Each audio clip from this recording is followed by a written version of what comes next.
Good afternoon, everybody. Welcome to Facebook Live for this Thursday. I'm here live in our EOC, and we've got Dr. Annette Mercatante out of the office, but available via remote, which is a new capability for us. So welcome to this Thursday. Because the doctor is remote today, I'm going to be doing the status and statistics report. So this week, we're up to a total of 1,408 cases with 184 total hospitalized, a total of 64 deaths, and I think that's up 3 for the week, right? It's up 3 for the week, and we have 1,035 recovered. So for changes in the last 7 days, 185 new cases. We are now at an average of 26.4 new cases per day on a rolling 7-day average. We are averaging 479 tests per day, and we have a 3.5% positivity for those tests. The next slide, you can see on our 7-day average of new cases, obviously we are headed much higher than we've been in the county so far. Now, I did talk to a couple of different folks to better understand what this data means, and a little bit, our higher peak now is not the same as our higher peak in March and April, in that things are happening differently. One, we're testing far more than we were previously, but we do in fact have many more cases right now than we did back then. So it's a little bit, as one person told me, it's a little bit apples and oranges. So, but we are in fact in a very high period, which should get our awareness and our safety activity at its highest level. We'll go on to the next slide. Next, you have the percent positivity of testing. Again, right around 3.5%. We've kind of leveled there. We bounced around a little bit, but we stayed pretty level there, so that's good. And then the final page is just our dashboard, which you can find 24 hours a day on the health department's website at scchealth.co. So, all right. So that's it for the statistics update. Before we move on, I just wanted to talk a little bit about some new guidance that came down from the CDC regarding requirements for spacing and contact, what it means to be a close contact. It used to be 15 minutes period. Like if you were with somebody that had contact or had COVID and you were with them or near them for 15 minutes inside of 6 feet, then that's what was considered a close contact and you would be quarantined. Now the new rules are if you are in contact with anybody with COVID for 15 minutes total throughout a 24-hour period, you are considered a close contact. So if you are in contact with somebody for 6 minutes and then break off, then come into contact with somebody else with COVID for another few minutes, and so on and so forth, and it equals 15 or more minutes in one 24-hour period, you will be considered a close contact and you will be quarantined. So, Dr. Mercatante, do you have anything to add? Well, I just want to say that we have always considered, am I echoing? No, you're good. Okay. We've always considered cumulative duration. We always have known that if you have multiple occasions to be close to someone with COVID, it still is a risk. Right. So this doesn't really change dramatically from what we've been doing all along. Yeah, and the other thing that we were asked to pass along is, as we get farther into this, and obviously we're spiking, distance is your friend. So create as much distance as possible to people outside of your familiar unit. Anything you can do right now to keep away from others is really going to help you in the long term. So, all right, I think we're ready for questions. Okay. Dr. Mercatante, can you hear me? Yes, I can. Okay, first question. So out of the 50% who got hospitalized didn't survive, is that correct? No. I'm not sure I understand that question. We didn't have a 50% mortality rate for hospice patients. No, I don't know what the actual data is for us. We have to look that up. It depends on the age range and the comorbidities. Not 50% of hospitalized. Okay. Next question. This is in response to the CDC information Justin just said. Why are children still in school then? So, well, we're assuming number one, and Justin, you can, I'll let you finish up, but number one is that we're assuming that we're monitoring the situation in the schools where we don't have positive cases there. Right. And if we do, we have considered that 15-minute total time to remove them to quarantine. So the goal is to not have positive cases in the school.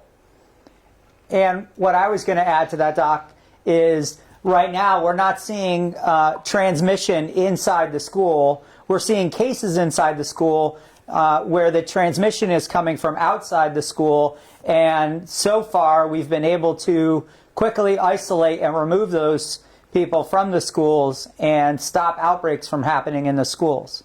And that's why schools currently stay open.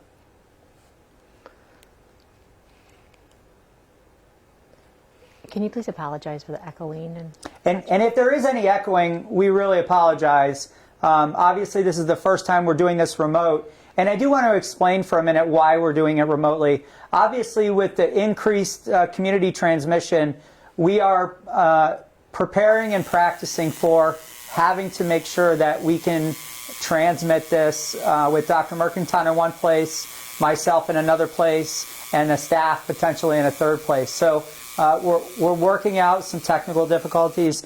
If it gets really bad, please let us know in the comments, and we'll make some changes. But appreciate you hanging with us on that. Okay, next question. If things are spiking, why haven't places like restaurants, salons, bars, or why are they still open?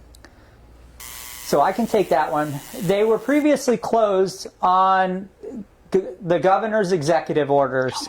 And when all those executive orders were deemed unconstitutional, that stopped the ability, technically, for those to be closed globally around the state. So it will be up to each public health director in all the counties or the state public health director to make that call individually for all those facilities, depending on where the disease goes and how the transmission is and what the impacts of that transmission is to the community. I'll make one more comment on that. Yes, ma'am. We're in this for the long haul, and people have to live. We have to live. So the previous shutdown is something we should try and avoid because we want people to make a living and we want people to do the things they have to do. We need to eliminate all the things that we don't have to do, all of the voluntary things.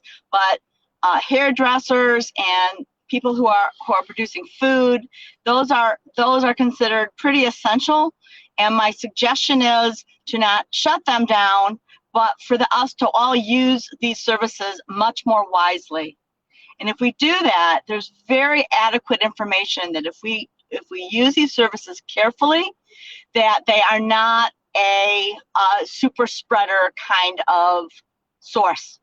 Super spreading sources are gatherings with unmasked people that are talking and singing and exercising and doing things together closely. So going into a restaurant, eating and eating has not been a source of spreading of the virus. It has. So that would not be the first thing we'd be looking at. The first thing we'd be looking at are gatherings and events where people are together inside, close together, for periods of time where multiple groups of people are coming together.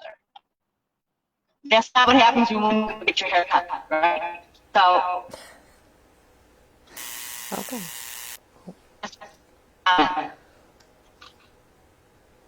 Oh, lost her. Okay, next question. What do our numbers need to be moved back to phase 3 or lower?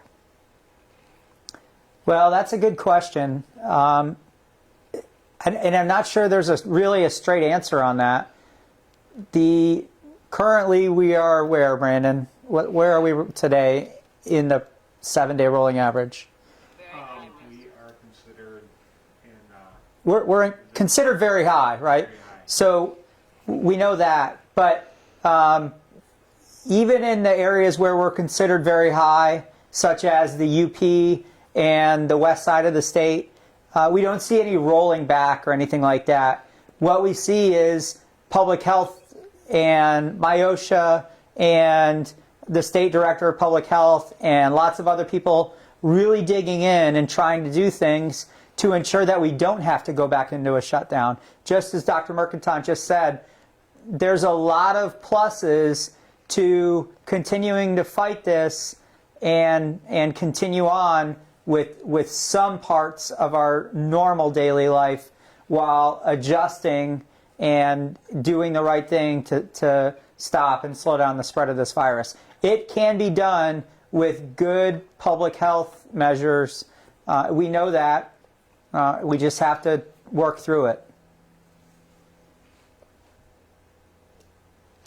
Okay, Dr. Mercatante, can you hear me? She can.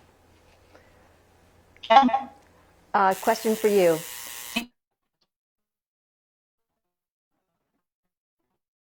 Up, is it okay for me to have a porch visit with a couple friends and their teenager?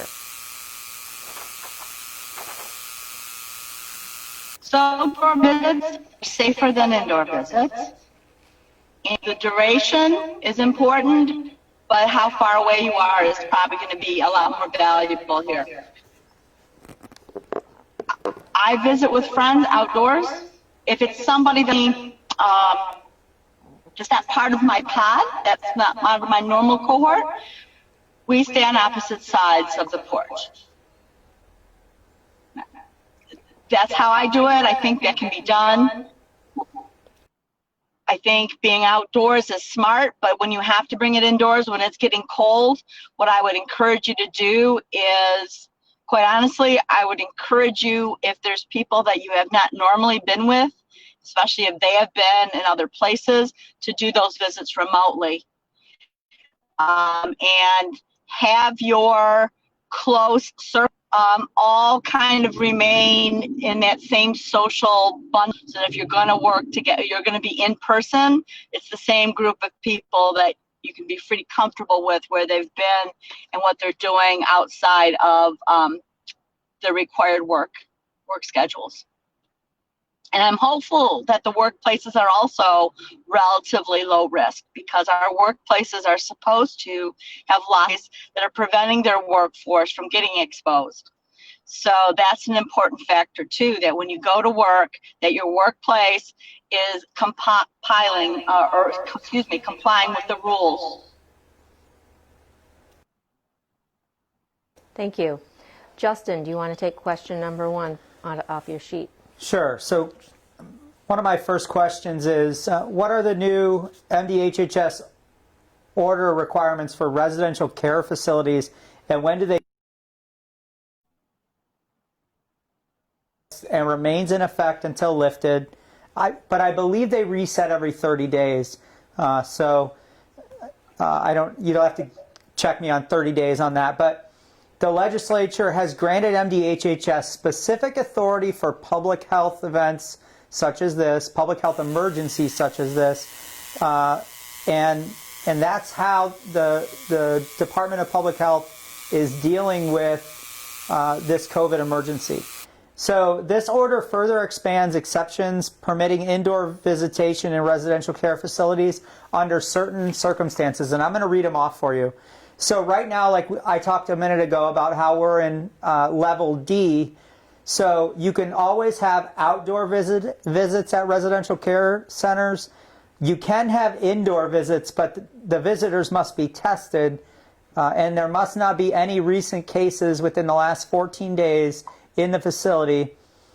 And you are available for compassionate care visits, and any end-of-life visits are exempt from testing. So that's where we lie right now. If for some reason we would move into the E category or the highest category, you could still do outdoor visits. Indoor visits are absolutely not allowed, and the compassionate care visits will still be allowed with visitor testing, and that still exempts the end-of-life visit testing. So that's where we are currently, and that's what that means. Okay, next question on the feed. Can you tell us how many cases are in Capac? No, I don't have that information in front of me. Hold on, I'm getting it though.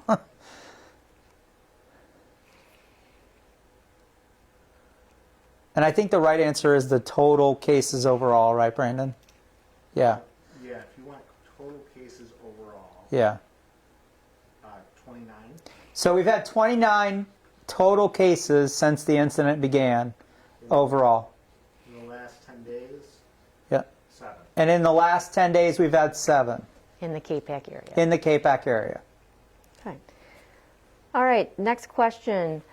My grandson's friend tested positive, and my grandson was at my house 2 days ago. Do I need to be worried? So no, that would be a contact of a contact, and I wouldn't be worried unless your grandson starts showing symptoms, and then that's when it would be appropriate for your grandson to get tested, and then for you, obviously, to be announced as a close contact, and you would then be quarantined for 14 days. So for right now, no, and I would just keep an eye on your grandson and how he's faring for the next couple weeks, and then go on from there.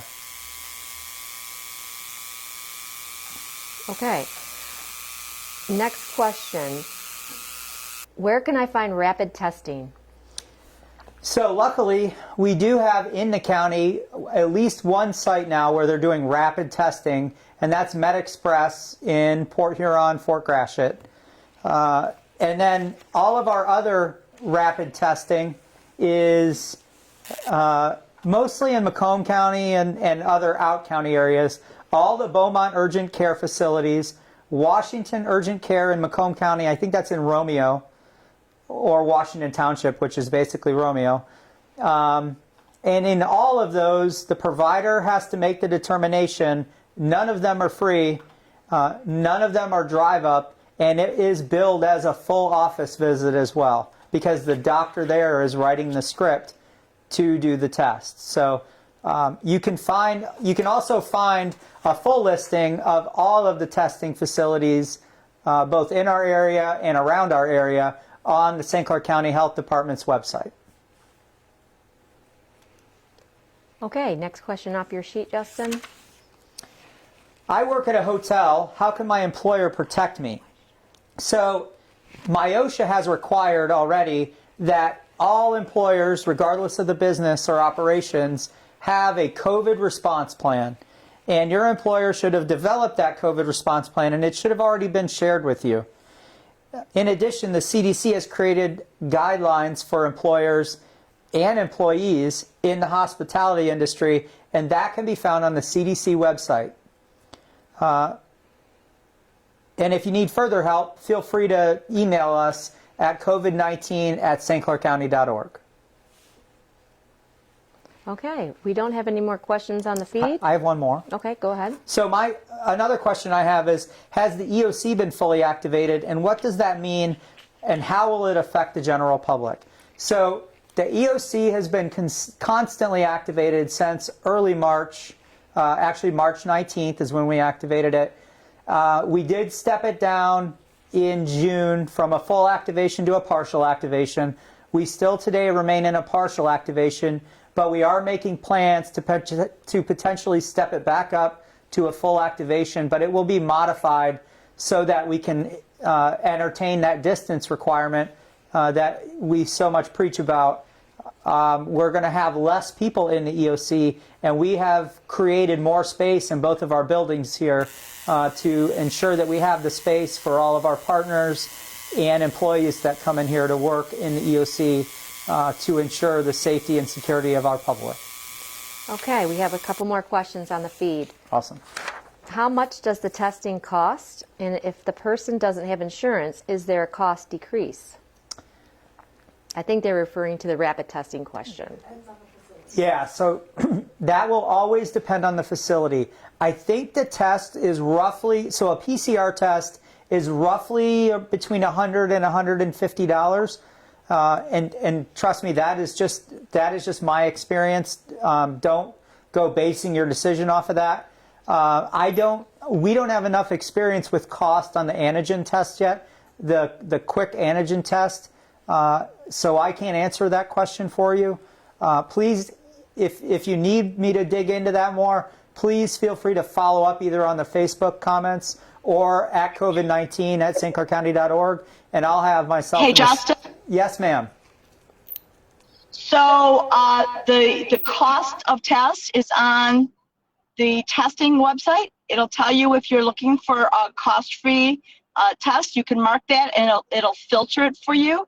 And likewise, the tests we provide here at the health department are also, there's no out-of-pocket expense.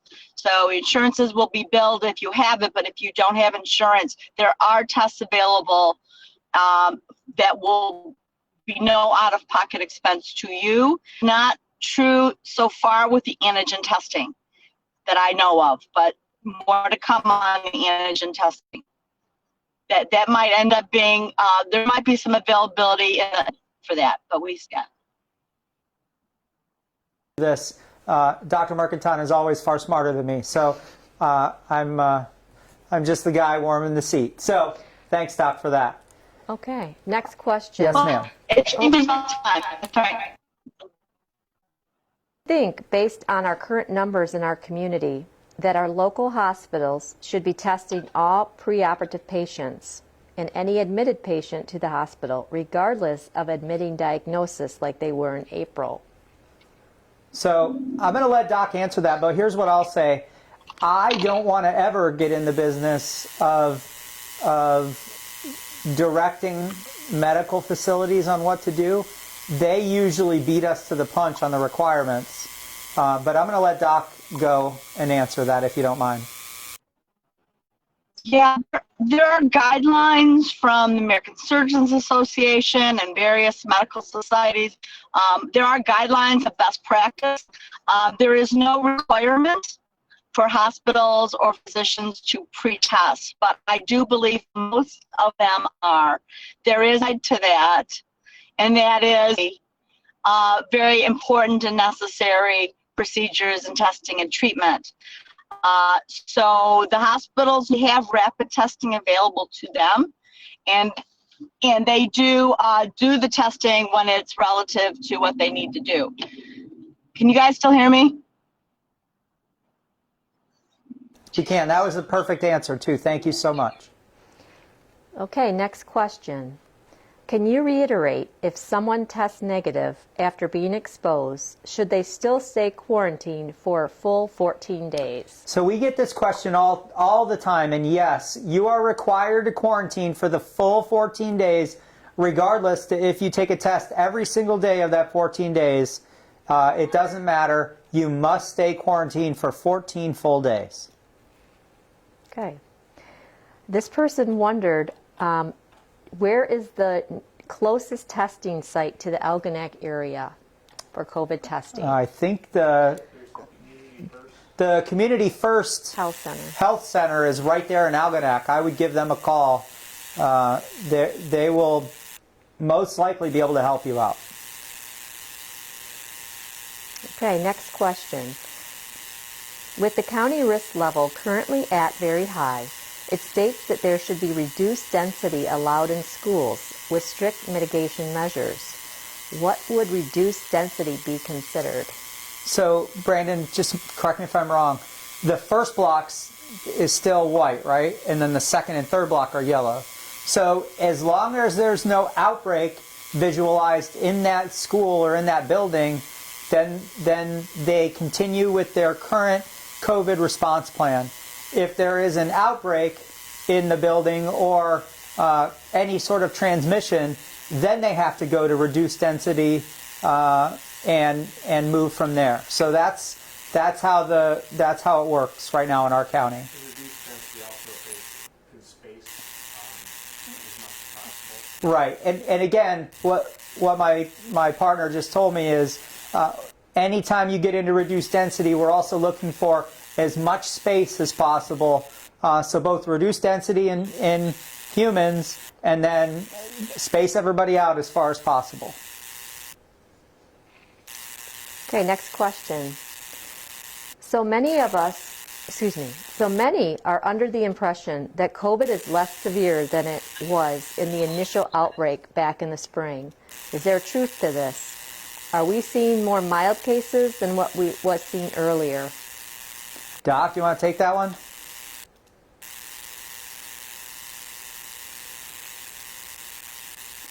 So, I got that. So the answer, to the best of our knowledge, is no. The disease hasn't patently changed. What is happening right now is it's affecting different groups of the community, and we know in the beginning it really attacked the very vulnerable people, and now it looks like it's going after the less vulnerable because it already got the more vulnerable, right? So that's kind of where we are, and we're kind of working through the entire community spread right now, and it's basically we're seeing far less hospitalizations, but many more positive cases. And when you heard me talk earlier about apples and oranges, that's what I was talking about. So the other side of that question is it really bad? Well, so COVID can look many different ways to many different people, and some people could just get a little sick, and some people can get very sick. And that's why it's not the same for any two people. And so that's why this virus is such a struggle. Doc, I don't know if you can hear, and I'm getting the no, so okay. Can you just apologize again for that? Yeah, and again, if we are having echo, we might have just solved it because I think we lost Dr. Mercatante. But, so that might have solved it. And we'll continue to work on it. Again, thank you all for being a little understanding. We're learning we're using a new production studio capability, so, we're growing pains. What would be considered an outbreak? So an outbreak is two or more people that can be epidemiologically linked, emergency manager. So two or more people that can be epi-linked in the same case is considered an outbreak. Okay, next question. On the dashboard, what is considered a probable case? Are those the people who are being traced? no, so those aren't the contacts, Those are actual cases that are being worked up. like for example, if you have a family member in your household that's positive, you have symptoms, but you haven't been tested yet. So here's the difference between probable and a probable case and an actual case. So say you have a family member in the household that's tested and positive, and we've got another family member who's sick but hasn't tested yet. That person who's sick but hasn't tested yet is considered probable until they go and get tested and become confirmed. And so that's the nuance there. In the numbers situation, and this is a little bit why our numbers fluctuate just a touch up and down. That's why we see those. And sometimes when they get tested and they come back negative, either they need to be tested again in a couple days if symptoms continue, or it comes out to be some other sickness or disease that gets worked up differently and falls out of the COVID category. Okay, it's that time, but Okay. Can you clarify one question? I can. The person who asked about what is defined as an outbreak wanted to know in schools. It's the same thing. There's no difference, right? So it's two or more people epi-linked anywhere. They're always considered an outbreak. It could be in my house. Go ahead, Brandon. Sorry, they wouldn't live in the same household. Okay, so my apologies. Not in the same household. So transmission between two different students that don't live together, a student and a teacher that don't live together, and in the community it would be two people at a place of employment that don't live together, etc. They're all considered outbreaks. Okay, well, it's that time. Can you do some closing remarks? Sure. So I thank all of you for being a little patient with us this week. We promise to continue working out the kinks. As you can see, we are taking it so seriously that we've moved from the health department to the EOC because there's a lot more room here to spread out. And we've also taken the step to figure out remote. Things are changing. And with the case count and the pace of which the cases come in now, we are definitely doing things differently. If you could see around the room, you would notice that even in this large space, everybody's in masks. And we've been doing that for quite a while, but this is just so important. So I thank you all for your patience. I know that this has been a long haul. There is a horizon. It's just a little far out there right now, but we'll continue to bring the good news and the information that you need. And as always, if you have any questions, either hit us up on Facebook or COVID-19@stcourcounty.org, or give us a call at, what's the hotline? 966 966 4163 4163. 810. And it's 810, obviously. So thank you all very much. I hope you have a really great weekend and a short Friday, and we'll see you next week.